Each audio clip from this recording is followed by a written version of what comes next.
Good afternoon, everyone, and welcome to the Digital Leaders Show, where each week we discuss key issues and news at the intersection of business, technology, and the humanities in hopes of making you a better digital leader. This week, we're discussing weighing privacy versus innovation with former Amazon Alexa privacy leader Trent Gillespie, plus other headlines for digital leaders from the world of enterprise technology. We're live each Wednesday at noon Eastern, 9 Pacific on YouTube, LinkedIn, and Twitter. The audio recording is available on major podcast platforms. And don't forget to check us out at DEInetwork.com for coaching, industry briefings, and peer-to-peer research groups. I'm Dan Goodstein. I head up Digital Enterprise Institute, as well as our sister organization, the Institute for Robotic Process Automation and Artificial Intelligence. We're a professional association and peer-to-peer research network providing education, networking, and advice to over 130,000 members worldwide, all around automation, enterprise AI, and digital transformation. My co-host, as always, is Carlos Alvarenga, a researcher and author, an educator at the University of Maryland and Georgetown, and former advisor from EY and Accenture. Carlos, good afternoon. Good afternoon, Dan. Good to be back again. So excited for today's show, Carlos. We've talked a lot about privacy, regulation, cybersecurity, TikTok bans, the European Union AI regulation. And, I don't know that we've talked, we certainly haven't talked to a company person, somebody who's been, in one of these organizations and making these decisions. Easy for us to sit here and debate and criticize, but really excited to have Trent on in a little bit. Same here, Dan. I'm looking forward to chatting with Trent. What's caught your eyes in the news this week before we invite Trent to join us? Any headlines in the tech world catching your eye? Because we do want to get to the conversation with Trent, but it was an article in the journal today about law enforcement increasingly capturing, Bitcoin cryptocurrency criminals, right, in ways that no one intended or expected to happen because the ledgers are permanent. These new technologies have arisen that allow people to map wallets to individuals, right? Something that was, I think, so technically kind of supposed to be impossible.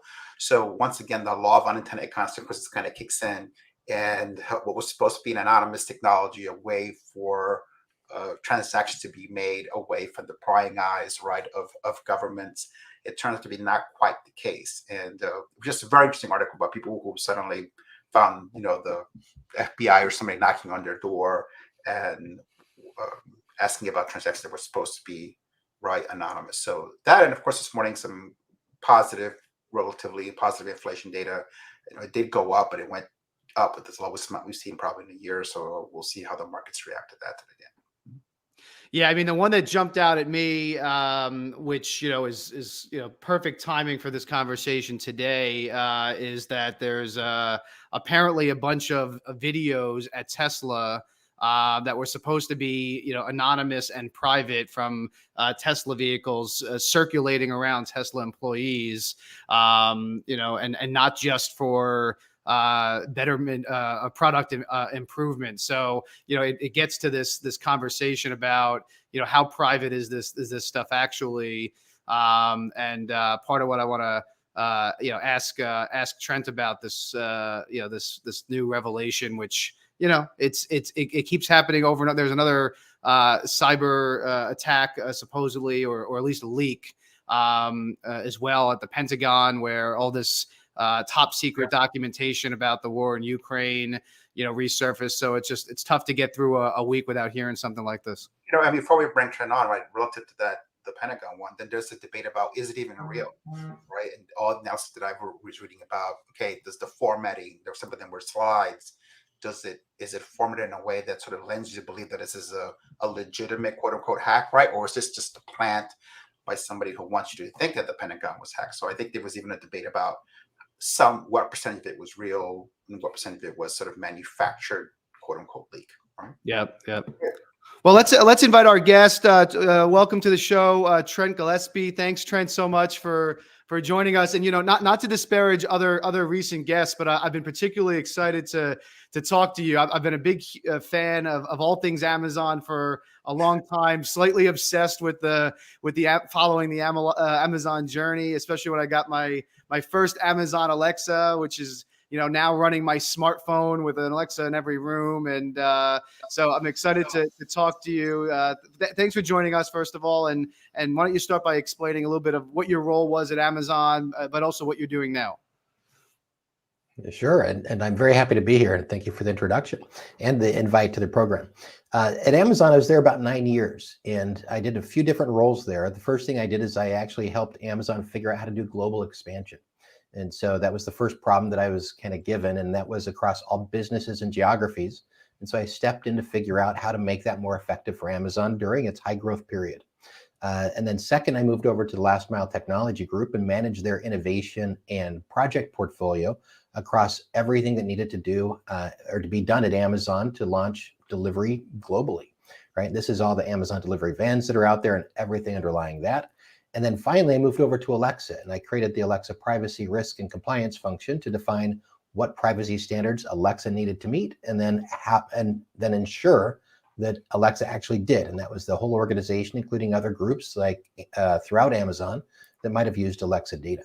And so through that, I had plenty of experience in helping Amazon figure out how to do hard things, how to scale it across the globe, and make innovation happen. So, with an Alexa in every room in my house, Trent, it's very difficult to get through a family gathering without someone commenting on the privacy issue. So I have to ask you the question that is coming, and everybody wants to know: how much is she really listening? How much data do you really have? And does that wake word really matter?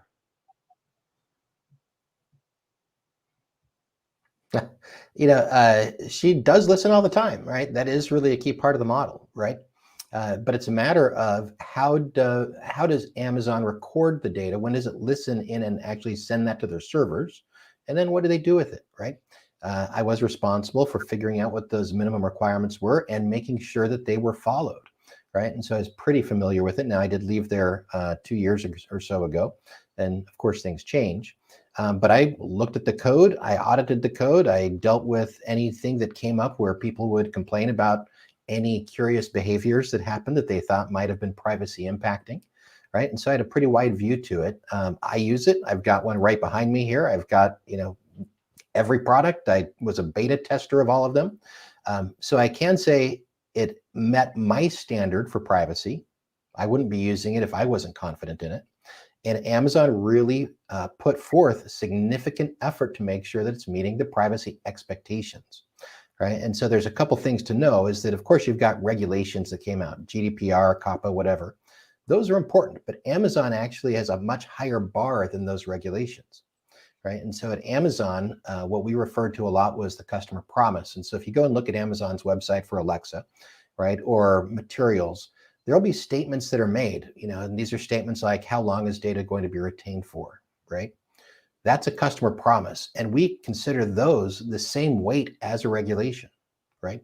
And so people need to realize we really put a lot of thought and effort into what Alexa does to ensure privacy and had higher standards than governments really require.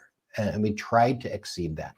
And I think that's very unique in Amazon's case, and one of the reasons why I was very supportive of it and still use the product. The way I've sold it to the less technical and often cases the older generations in my family who are kind of freaked out by it is that the data is supposed to be anonymous, right? And so who cares if you have these recordings if it's anonymous and nobody really can identify me. But the report that I mentioned before you joined with Carlos, supposedly Tesla's got these videos that are coming from the cars that are supposed to be anonymous, and they're being circulated around the organization in the equivalent of, I guess, a Slack channel where people are making fun of people for certain actions and things. And so you start to wonder, and in that situation, they're location tagged, right? And so it might not have my name on it, but it's got my location, and it knows that 85% of the time my car is in this location, so it's probably the address that's on my records as my home address. So is this are you concerned about this? And I'm just wondering, even from an Amazon perspective, if you were pissed at me for some reason and you were still at Amazon, could you pull up my specific information if you really wanted to? And then just to add on to that, for Trent to respond, talking about the Bitcoin story in Journal today, right? Bitcoin was supposed to be the most anonymous vault technologies. Well, guess what? A few years into the process, we were finding that people have invented ways to map individuals to wallets. So there's always that the two parts, right? What the company intends to do, and even with the best of intentions, what it creates, and then what just because of the law of entropy, right, kicks in, and it turns out that exactly what you said. Now we can talk about Tesla because I think that's a cultural issue, but still the technology one of somebody figures out a way to do something that nobody thought was possible. Love to hear your thoughts, Trent. Yeah, there's a lot of different components to what you guys just mentioned. So let me start with Tesla, right? So it is very apparent they don't have the culture of privacy that's necessary and probably the minimum standards necessary to hold this data, right? And this does start with regulation, but certainly it looks like they're missing that because people seem to have wide access to this data that is customer data. And I think I'd be very concerned. I don't drive Teslas, but one thing that I've seen, and I'll say Musk's companies generally push forward with innovation a lot more than try to control it with privacy standards and regulation. I think people are generally aware of that. This is an example of the cultural way that this will impact privacy and customers. And so they don't have the right standards in place if people had access. If I relate this to Amazon, we had very tight controls over who had access to that level of customer data. Again, I was responsible for the privacy function. I did need to get into people's accounts periodically in order to validate what had actually happened. But in order to do that, we had controls in place, typically going to a VP and getting sign off from a legal department, right? And so there were very specific things, high barrier things that we needed to do. And we had to have a really good business justification to go there, right? And so again, it comes back to the organization. What are their standards in place? How well do you trust them overall with everything? That could be your business, your credit card information, or your sensitive personal information from your bedroom or your personal garage. So that's the first aspect. I'll stop there before answering I think the second question. Any feedback or follow-ups there? Yeah, Trent, just a thought on you said what I thought you were going to say, which is that the issue with Tesla is as much a cultural issue as anything else, a technology issue. So then, where does that begin, right? Is it the job of the people who are creating the products? Is it the leadership? Is it everybody? It's just a matter of thinking through, okay, if you are the consumer and you say, I'm not confident that the company has the culture of privacy, then I need to stay away from that product set.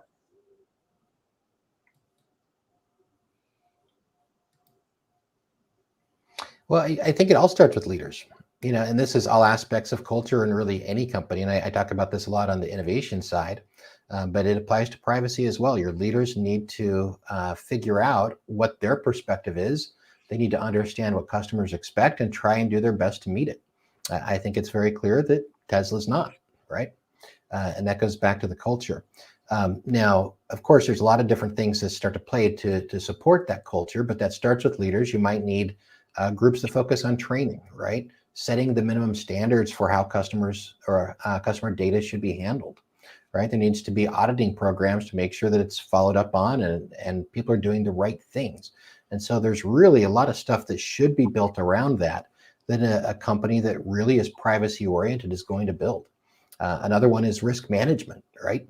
And when we talk about how to align privacy and innovation, risk management is really one of the key things. And so what I mean by that is somebody needs to be looking for what those risks are to customer data and privacy, validating how big of an issue it may be, and then coming up with a plan to mitigate it, right? And so I just hearing that this issue came up at Tesla tells me nobody's paying attention to the risks because this thing would be considered an extremely high risk. And that makes me wonder, well, what other risks are going on that maybe people want to know about? Yeah, I think that's the issue, right? It's one thing to say, and I want to ask you about this as well, but I've opted into this, but in the example of Tesla, the GDPR European Union is going to be the first to jump on this to say, hey, wait a second. You might have opted into this, but the guy walking past your car, walking his dog, did not opt into this, right? And so, how do we balance those types of things? And but my question for you, Trent, is bigger as an industry, even beyond Amazon. Are we trading kind of privacy for convenience as a society? Because you think about, some of these programs, yes, you opt into them, but there's a 40-page end user license agreement that everybody just scrolls through and clicks. A lot of these services, and I think Amazon included, kind of opts you into a lot of this stuff by default. So you have to opt out, not the other way around. And even when there is, opt-in, there's a lot of vagueness about what data is actually collected and what it's used for. Mm-hmm. Oh, absolutely. And it's extremely complex. But to your question, are we trading privacy for convenience?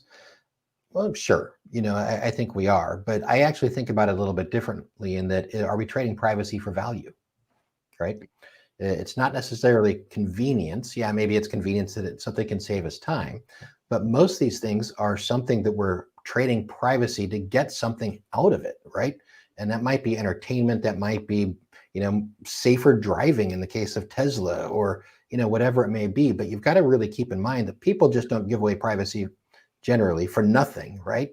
They give it away, they trade it for something of value to them. And so then it becomes more of a question of, is it worth it, right? Is there enough value coming for whatever that privacy, issue is? And that's something that each individual is going to make a different decision on. My suggestion is go with companies that are reputable, right?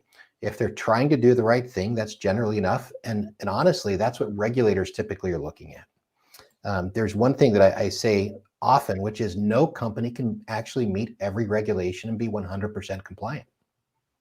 Okay. I want to go back to what you You said. literally just can't do it. Sorry about that. My research as an academic was in risk, and one thing that just struck me as interesting. If we think about a parallel with financial services, right? And you say you balance risk with reward.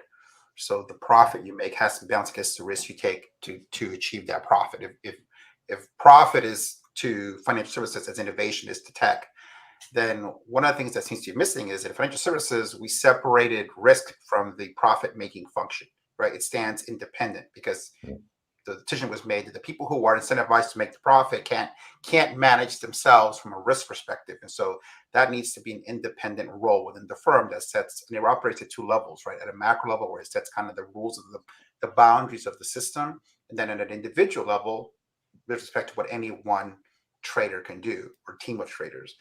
Is that the case in tech? Do you think that function needs to evolve in the same way we say, look, there needs to be an independent privacy risk function at a tech company that becomes, at a certain level, and that it can't be the same people who are driving the innovation that are also managing the risk?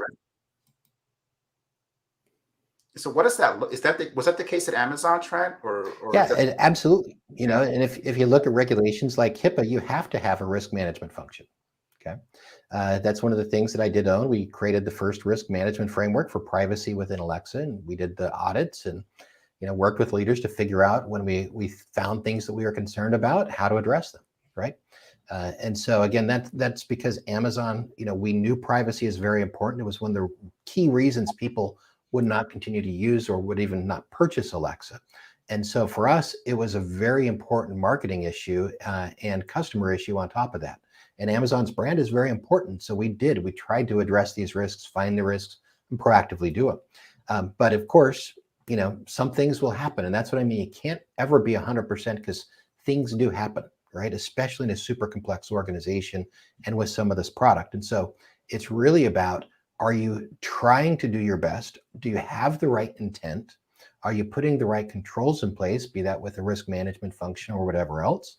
And then if you do those things and something does go poorly, generally regulators or customers can say, yeah, well, we understand they really tried hard. It's not going to be the end of the world, right? But when those issues come up, like in the Tesla case, it seems very egregious, right? And that's why I wonder, do they have any of those standards in place? So to your question, yes, tech organizations absolutely should have a risk function, right? And that needs to be very much involved in the innovation process. But leaders ultimately get to make the decision, what is more important and what is the trade-off, right? When you're having to decide on risk versus value. Just a quick follow-up. Was Amazon the norm or the outlier? If you walk into a tech company today at a certain level, are you going to find a chief risk officer the way you would at any financial services company after this point? Honestly, I don't know because Amazon, I mean, we're comparing ourselves to Apple, right? Apple's very focused on privacy and how to control that, and I'm sure would have a risk function. Microsoft probably so, but we're talking about the big tech organizations. So, if you go down to a startup, absolutely not. They're not going to have a risk function. If you go to a scale up, maybe in the 200 to 500 people, probably don't have a risk function, right? That's probably going to be something that's managed by the legal team, and pros and cons to that. Some legal folks are going to understand the technical issues. They're going to understand the market issues and things, but not always, right? And so I think it's really about the size of organization, the maturity of organization, and then what type of data that they hold. Will they have these types of standards in place? Trent, one more kind of Amazon related question, and I promise to stop putting you in the defense seat here a little bit. But talk to me about Amazon Sidewalk. So this has just been activated by default, by the way, on all Alexa and Ring devices. To many people's surprise, I mean, I think Wired did a informal research survey of users and found that like 90-something% didn't even know what this was or that it was enabled by default. So tell us what it is, and the obvious question again is this not a privacy breach for anybody who's got these things in their house?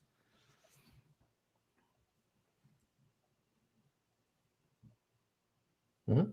It's certainly a fair question. And I know that there was a lot of debate internally about, the privacy issues around Sidewalk. That was raised from day one, right? And it was designed really specifically to make sure that it was private. And I think some of the studies that have been done since then came out and have justified that. I don't think that anybody's actually found any real privacy issues associated with it.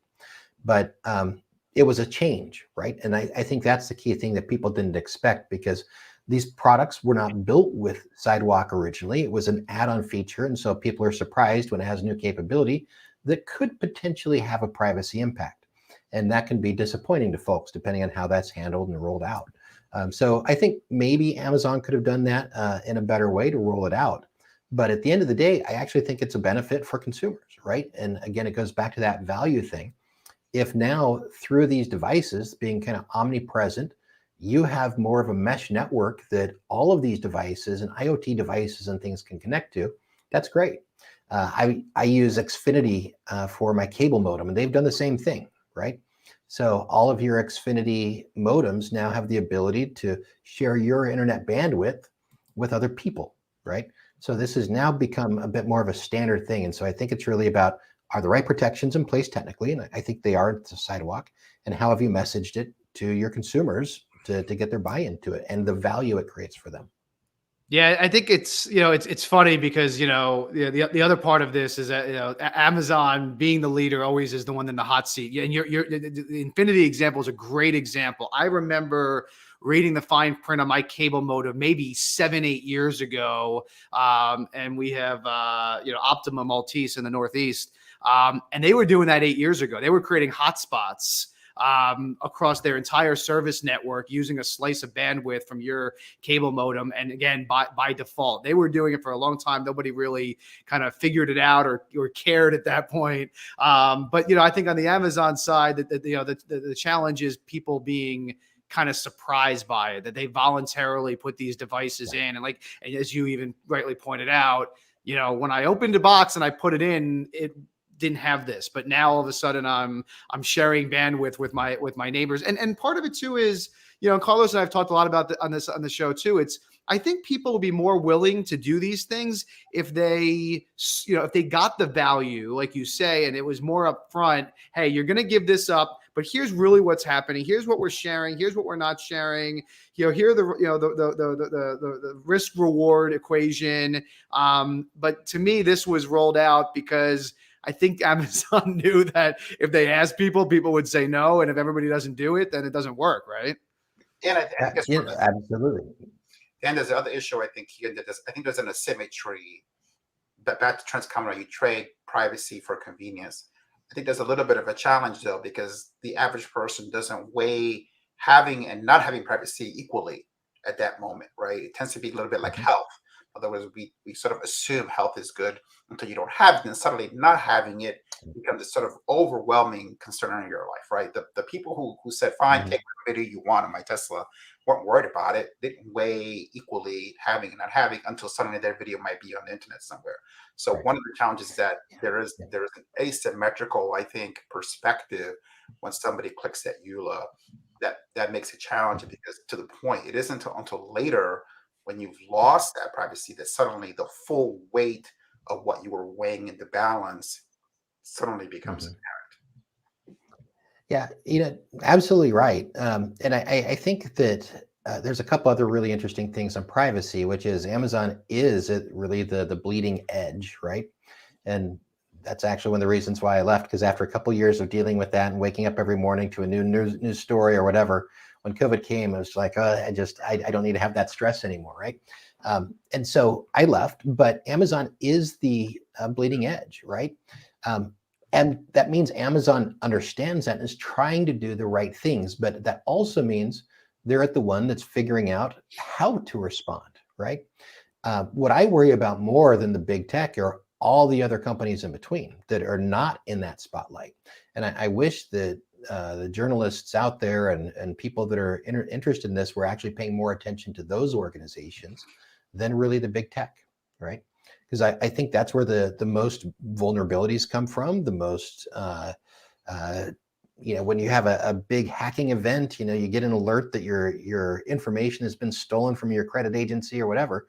It's not coming from typically big tech. It's coming from all these other organizations that consumers just freely give information to. Okay. And so, there's asymmetry that way as well, right? I trust big tech overall because it's important to them. They recognize it. They want to be in business for a long time. It's this long tail that I think is more worry for me. I agree with you, Trent. And my defense of the tech space for a long time was, it's either them or the government. Who do you want to have the data, right? I prefer the tech, the business world has my data versus the government. But it's a good kind of segue to what you're doing now around kind of being a chief innovation officer. And I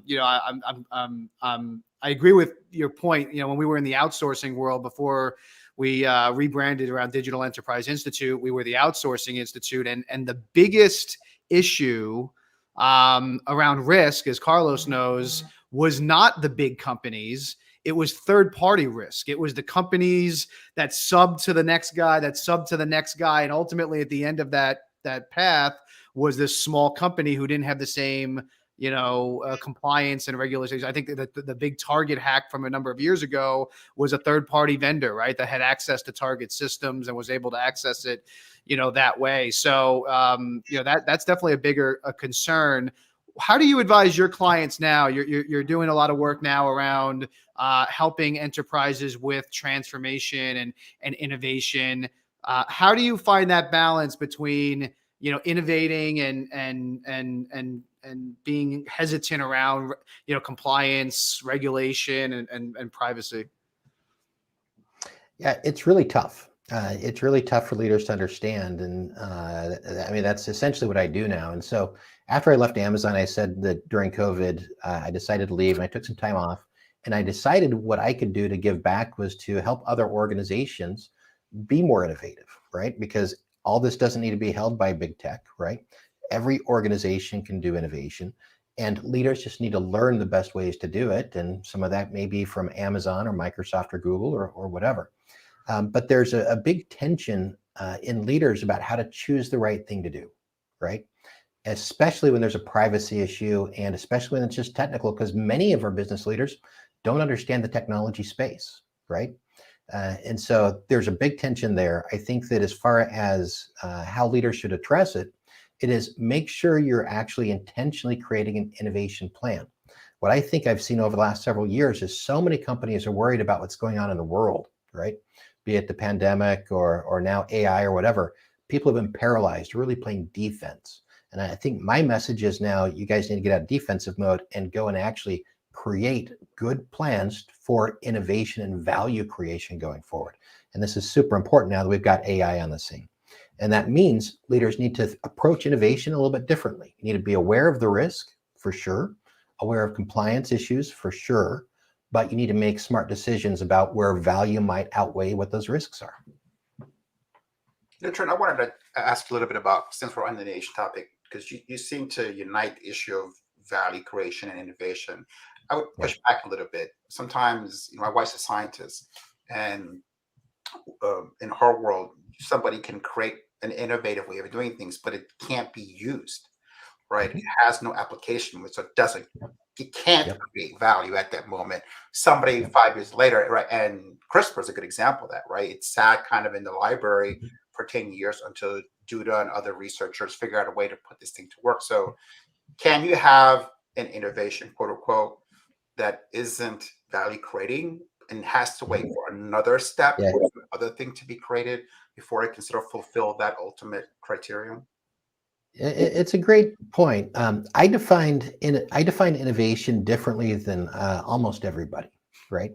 And I do this based on my experience leading innovation at Amazon, right?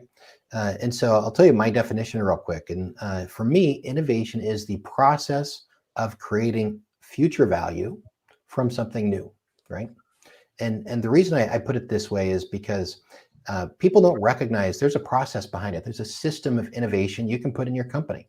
I can easily say Amazon has a better system than the government. I think everybody agrees with me. Okay. I can say Amazon has a better system of innovation compared to, I don't know, Delta, right? Delta Airlines. People would agree. And the reason here is that there is a process people can follow for innovation. And then the second part of this was that the value needs to be sustainable, right? And that's to your point. Maybe it's not sustainable initially, but it needs to be long-term for it really to be innovative, okay? I give an example oftentimes about like the electronic scooters, right? You see these things around town. They have not created value. Somebody's made money off them, profit, but they have not created value because the environmental issues, people don't like them, right? They cause, injuries, and they literally have wasted billions of dollars. So is that an invention? Sure, absolutely. They were invented and somebody put these things together, but they haven't created that sustainable value over time. Okay. And so people need to figure that out, right? And that's really the focus I try to get leaders to understand is it's not going after just a one-off invention, be it CRISPR or an e-scooter. It is coming up with something that will create value. And those can be small things, right? They can be a process change. Okay. Follow up, Trent, on the process question, right? When I think about work that I've done, or again, what I see my wife go through in healthcare and in medicine, a key issue is ambiguity. My take has always been there's good ambiguity and there's bad ambiguity. So you don't want ambiguity in a meter. You don't want ambiguity in a laboratory device, right? When it says this is the value, then the value needs to be that.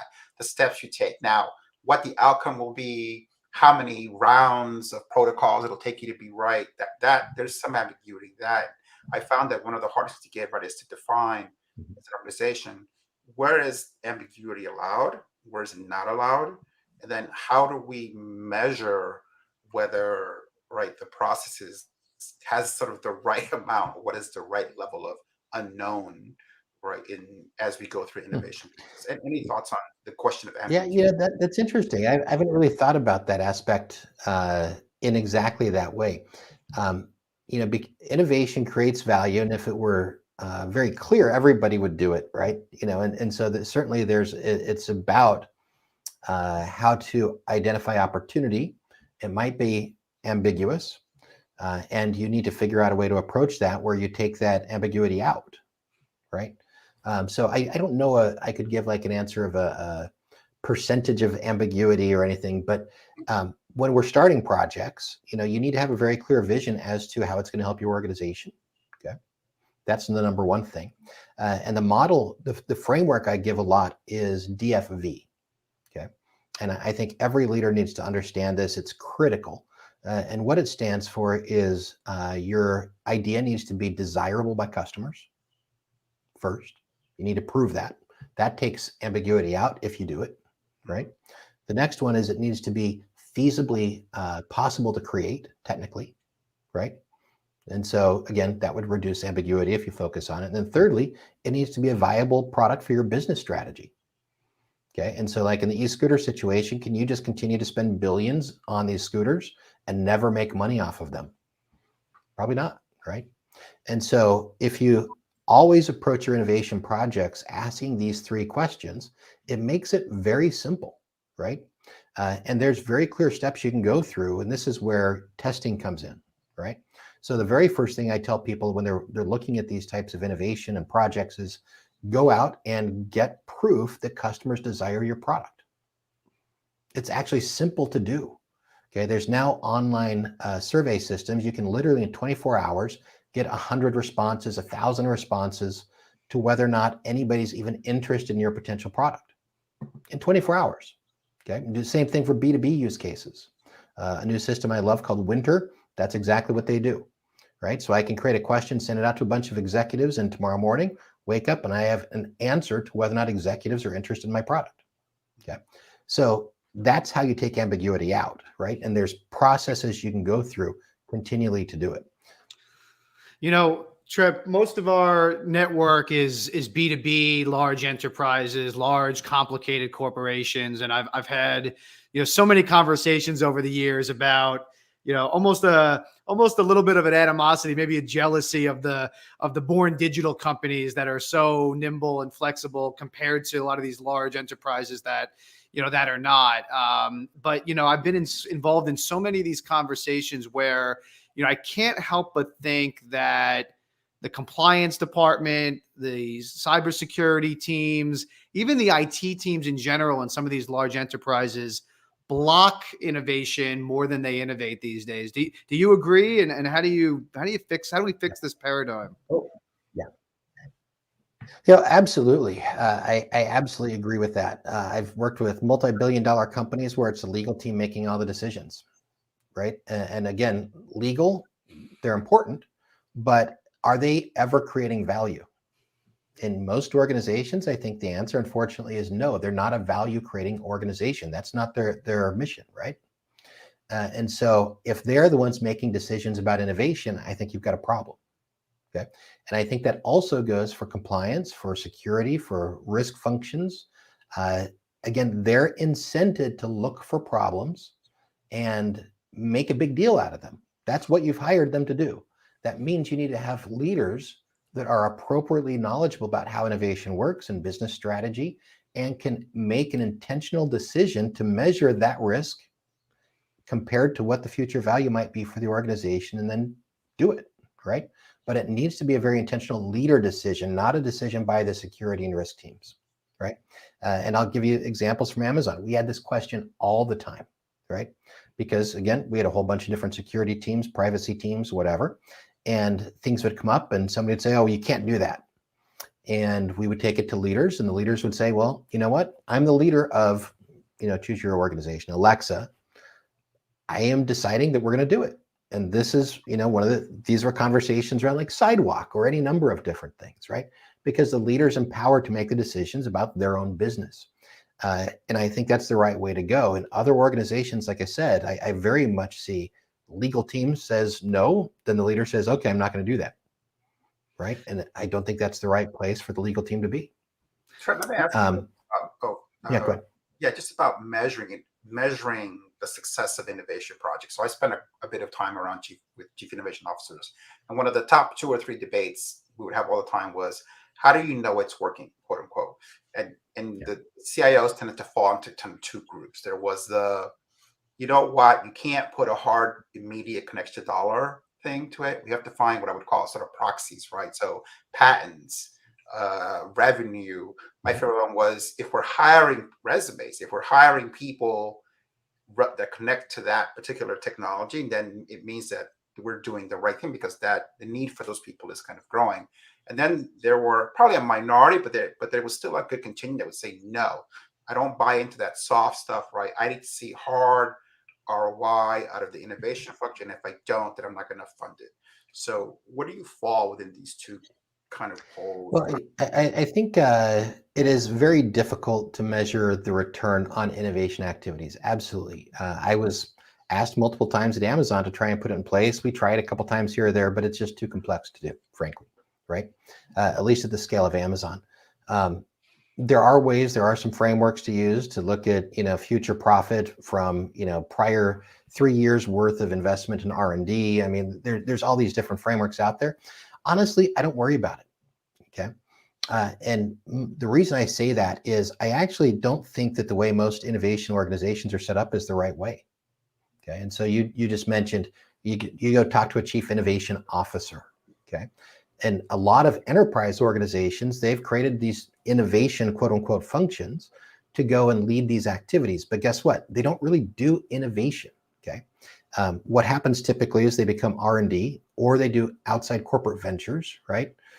They do investment, and these things, yes, there's a bit of innovation that comes out of it, but most of it doesn't actually pay off. And the reason I say that is that really the way that Amazon was successful, and what I believe is the best thing to do at organizations, is you need to build them to do systematic innovation. Okay. And again, without getting into all the theory here, at a high level, there's disruptive innovation, right, on one side, and then you've got sustaining innovation on the other. Amazon sucks at disruptive innovation. Okay. That's what people typically think about when you talk about innovation. Hey, let's go come up with $1 billion idea. Okay. Amazon sucks at disruptive innovation, but it is the best at sustaining innovation. And that means empowering every individual in the company to be able to identify changes for customers and for customer benefit and get those in place as quickly as possible. Okay. And that's what I consider to be way more effective. And so if I were to go to the chief innovation officer, I'd say, that's great that you're out trying to, do M&A activities or ventures or whatever. But what you really need to be doing is figuring out how to build your organization to be innovative. How are you hiring people that are innovative people? How are you incenting behaviors for your current employees to be innovative? Okay. And this provides much more return than what these innovation organizations are doing and the way most of them are structured today. And then you can avoid some of that. I think you hit on the magic word, Trent, which is incentive. There's just so much incentive in these organizations to not screw up. They used to call it the fail fast thing in the tech space, right? But as I speak to these organizations, there are these teams and they have their responsibilities, and whether privacy or compliance, the regulatory groups, the cybersecurity groups, but this kind of centralized IT thing that we've had for so long, where, the CIO in that organization can block, all of these things, I think is the wrong model. I mean, there was a talk years ago about kind of a decentralized CIO, where you'd have a CIO for each business. And maybe that kind of helps, like what you would talk about with Amazon, where each business ultimately got to make their own, decisions. And then the people underneath have, maybe the right incentives. But so many of these organizations, they have no incentive to do anything different. And in this era, in this economy, in this, digital age, post-pandemic, hybrid work from home, work in real life, environment that we're in, I think it's just dangerous. You see all these organizations going, getting acquired or going bankrupt, especially in retail and hospitality. And then you say, well, what was the incentive? Who was given, the mandate to change things at all cost, right? The born digital companies had nothing to lose, right? Yeah, absolutely. Incentives are really important, of course, across the board. But to your point about the IT department, now I've been a CIO, a chief information officer, not just chief innovation officer. Honestly, I think anybody who wants to be in technology in a quote unquote IT capacity 5 years from now needs to learn innovation. And I actually give a presentation which I call how to become a innovation and technology leader. I think that's what you need to consider IT going forward. Okay. And the reason I say that is IT must be decentralized. And if these organizations don't move to do that very quickly, they're going to be gone, right? And I'll use AI as the use case because, of course, it's top of mind. And I think it's what's going to finally be the straw that breaks the back here. But when all of your employees have now access to create their own innovation, you could consider every single person having essentially their own shadow IT team in ChatGPT. Okay. You've got low code, no code, right? You've got all these tools. traditional IT organizations will be unable to keep up. Okay. Secondly, if you look at this from a leadership perspective, there's going to be massive productivity improvements with ChatGPT and with generative AI specifically. And these things will happen literally this year. And so when all of a sudden your organization has a 10 or 20% improvement in productivity, most leaders are going to be asked what to do with that. And many of them are going to say, oh, well, we'll just lay off the, people are maybe slower hiring or whatever because we're way more productive. That's going to be really dumb. Okay. Because what's going to happen is that means your cost model is of course, it'll change a little bit, but you need to think that the market we're in now, it's so easy for other organizations to come and compete with whatever your product is and do it with a different cost model altogether, that if that's the way you respond, you're going to be out competed, out innovated. And so the only way I see organizations are going to be effective over the next 3 to 5 years is if they build innovation into their core processes first, and then second, take advantage of that additional capacity and reallocate it to just innovation, right? So, hey, if you've got 20% improvement in what your activities are, if you're a knowledge worker-based organization or whatever, that's 20% more effort that you can put into innovation to create future value. Don't just lay those employees off. That's how you'll win. But it's really going to be a whole mind shift for leaders. And only those who are really interested in figuring this out are going to be successful. Trent, I think I shared with you last week when we spoke, my as a big fan of Alexa, my one complaint has been, that Alexa never became that all-knowing and doing a personal assistant that I'd hoped that it would. I think many people would. Where do you see that kind of converging? Is there an opportunity for Alexa or devices like it combining with some of this generative AI? Where do you see that? How do you see that playing out? I hope so. Rohit Prasad is the head of Alexa. He's been involved in machine learning, there for years, and he's been talking about how important conversational AI is for Alexa for years. It's a really interesting thing, and I think it's too early to say, but ChatGPT, OpenAI, it's better than Alexa's conversational mode. And I hate to say it because I was part of supporting that. So is it going to end up disrupting Alexa? It may, if they can't respond quickly enough, but I am keeping some faith that they'll be able to come up with all of their effort and do something that's just as good or better than what ChatGPT is offering today. And they already have the endpoints all over the place. They've already got, it into cars and everything else. And so if they're able to quickly adopt it, I think it could be still super amazing. But they've been suspiciously silent over the last 6 months about what they're actually doing around competing with ChatGPT.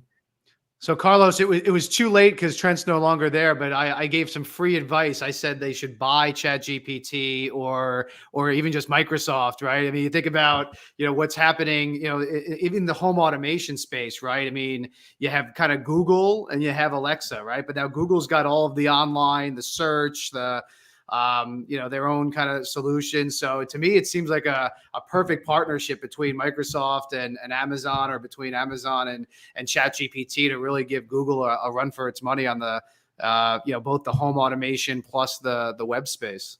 What I find interesting about Alexa, and the reason I didn't get one as a side note, was they gave it the name. I always thought it was a little bit deceitful that you put this box into somebody's home and then you call it by a person's name, right? And I imagine why they did it, but it makes me laugh that at the end of the day, before the machine was put into the home, there was a voice. It was sort of anthropomorphized right into this sort of thing that kind of makes you want to think of a person. And so I'm with Trent. I really have a tremendous amount of respect for Amazon. I can't imagine they were blindsided by ChatGPT, right? I know they're working with, I think, System AI or a couple of other companies. So I would imagine that when the time is right, they're sort of like Apple. They kind of operate on their own timeline. And when the time is right, we'll see what they have. And I've read enough articles that think that ChatGPT is also a lot of hype, right? And there isn't a lot of substance there. It's just sort of a very flashy thing that I wouldn't have done what Microsoft did. I think there's more to come. And the I disagree with think you, there's a Carlos. few more to come. I think the fact that they gave it a name, personalized it, and maybe like it's a generational thing. Like my kids relate more to Amazon because it's her. It's her. It's a person. It's part of our house. It's the voice of the house. They want the same voice to be in the supermarket, in the car. I mean, we're in the car the other day. My daughter asks for something and she's trying to figure out the wake word for the car. And she's like, what's his name? I'm like, whose name? She's like, the guy in the car. What's his name? It's not Alexa. Who is it? Right? It's that personification. And even in the automation world where, I spend my time, they found, RPA adoption was better when they personified it, when they gave bots names and things. But Google's just been more anonymous. But maybe that's the privacy thing. Maybe there's a perception of, hey, if there's actually a being in my house, it's less private. Right, I think that's exactly the case. I think it's this sense of, I'm at the end of the day, I want you to think you're dealing with a person who has certain standards that you share, but you're not, right? It's just the machine. Go ahead, Trent. I'll give you the last word. Yeah, the whole thing around the personality is very important, and it was very intentional, right? Internally, we refer to Alexa as a her, right? Yeah. And that personality is very important for a number of different reasons. And I think that going forward, it's going to continue to have this personification. Even, I've been using ChatGPT a ton. I think all the time about like, man, I should just name this so I can talk to, whatever I want to call it, right? Give it a particular characteristic. There's character.ai that's what specifically it is. You create your own bot, right? Give it a particular way of, or a particular style, right? And I think that's going to be very apparent. One of the things that I think is interesting, just as a side story, is we found that a lot of people, parents were complaining about Alexa and because their kids were very demanding. Okay. So instead of saying like, please and thank you, kids would just, say, give me the music or do whatever else. And so we introduced, this new mode, which makes it very friendly and it requests please, and it says thank you and stuff. And people have started to use that, right? And I've actually noticed in working with ChatGPT, I actually say please a lot. I'm like, hey, please write me something about this, right? And so, there is this kind of personification that is happening with technology. And I think that's actually a good thing because it'll allow us to better use it and see it in a little bit of a different light. Yeah, I think we have to name ChatGPT because with Microsoft, we've gotten so used to Googling everything. I just can't say Bing it. I don't want to have to for the next 10 years say, can you just Bing it? It just doesn't roll off the tongue. It doesn't sound right. And the last thing I wanted to ask you about is, we've been talking a lot about on this show, kind of this futuristic vision of, okay, now you've got ChatGPT, like generative AI, you've got, image recognition, you've got AI, starting to become, more this digital twin that was talked about for a long time. Now you have devices, you have IoT, you have edge devices, you have sidewalk, right? Yeah, you're creating this mega network now, which is finally coming to the futuristic vision, I think. And then you have all this unleashed AI stuff happening.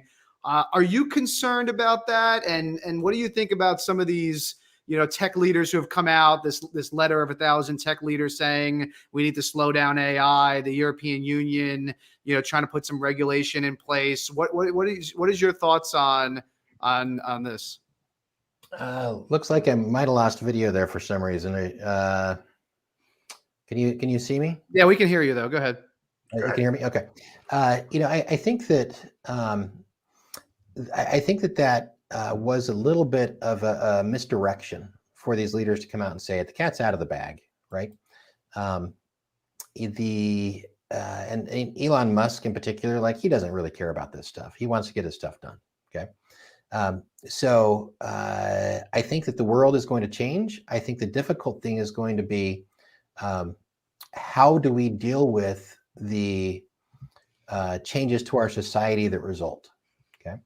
And so at the outcome, once we go through a period of change, maybe it's 10 years, maybe it's 20 years, I think we'll be in a good space, but it's going to be very difficult between now and then because it's going to be massive changes to our society.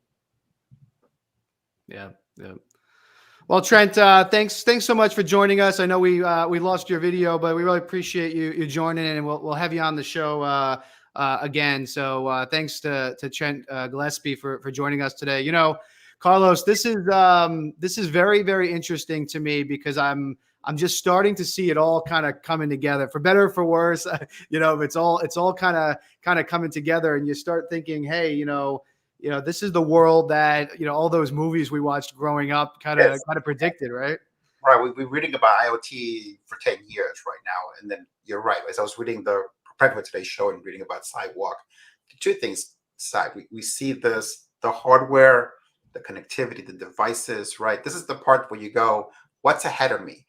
The future, which is wonderful, or the future, which is terrible, because we're now wiring up the world, right? And then at the same time, we're creating this machine that can sort of think for itself, right? And it's happy and willing to control these devices. Sometime in the near future, those two things will connect.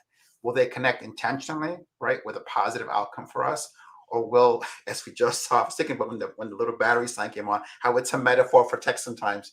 You think everything is going great, and then suddenly, right, that thing which wasn't supposed to happen happens, and everything goes in a different direction. And so, where the road takes us, when all the sidewalks meet all the Charlie GPTs, right? That's what I want to call it from now on, right, Charlie? And when they all connect, are they going where we want it to go, right? Or are we in passenger back saying, "Oh my God, look what's around the corner"? Yeah, So interesting. interesting times, right, Dean, as always. So we'll have Trent back on the show. I was holding out on you, Carlos, because Trent's other area of expertise, before he got into the privacy and the Alexa side, he was involved in the logistics side and the Amazon delivery and all the things that they created last mile and things. So really, really interesting. And I know your background originally was supply chain, so really interesting. Part two, we'll have Trent back on the show. But in the meantime, everybody, thanks for joining us. If there's anything we can do to help, please reach out to us or check out DEInetwork.com. There's a bunch of resources there available to you. Otherwise, we'll be back Wednesday, live, noon Eastern, 9 Pacific. Thanks, Carlos. Thanks everyone for watching. Take care, everybody. Bye-bye. Bye-bye.